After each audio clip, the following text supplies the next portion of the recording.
మంచి చేసిండు శంకరన్న. వాళ్ళు గెలవాలని మేము అనుకుంటున్నాం. మేము ఒక్క కలిసి కట్టుగా ఉంటున్నాం. మా ఊరు తండ, మొత్తం మేము తండ, రాంజనేపురం తండ మాది, బెల్లంకొండ మండలం. అందరు కదిలొచ్చి చూడాలని మాకెంతో పట్టాలు ఇచ్చిండు. మా సేనికి మా అబ్బాయికి సచివాలయం జాబ్ వచ్చింది. మా అందరికి ఎంతో బాగు చేసిండు. కాబట్టి జగననే రావాలని మేము కోరుకుంటున్నాం. ఒక మాట, సరే ఇప్పుడు మీరు రాంజనేపురం తండా నుంచి ఏరుదాకా వచ్చాను, మరి ఇంత ఎండలో రాకపోతే ఏమైంది? లేదు, మా జగనన్న రావాలని జగనన్న అభిమానం కోసం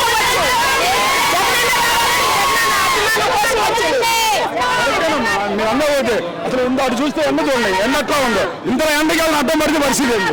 ఏమడ్డం పడవు. అభిమానం మాకుంది కాబట్టి మేము అడ్డం పడవు. మేము అడ్డం పడవు. జగనన్నను చూసి మాకు ధైర్యం వస్తుంది. మా జగనన్నను చూసి మాకు ధైర్యం వస్తుంది. ఏం రాదు మాకు, మేము బాగానే ఉంటాం.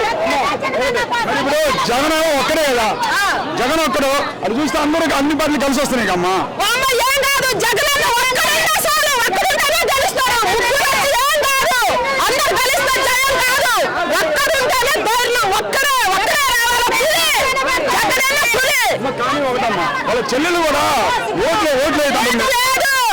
ఎంత వాళ్ళ ఫ్యామిలీ వాళ్ళు కదిలి వచ్చినా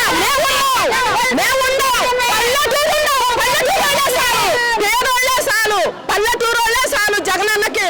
మాకు మేము లేవాళ్ళే చాలు, పేదోళ్ళే చాలు. అందరూ మాట చెప్పండి. ఇప్పుడు చంద్రబాబు నాయుడు మొన్న సభలో జగన్ రేపు నిన్ను చంపేస్తే ఏమవుతుందని మాట్లాడుతున్నారు. జగనన్న సావడం మేము ఉండం, చంపేస్తే ఆయన ఉండరు.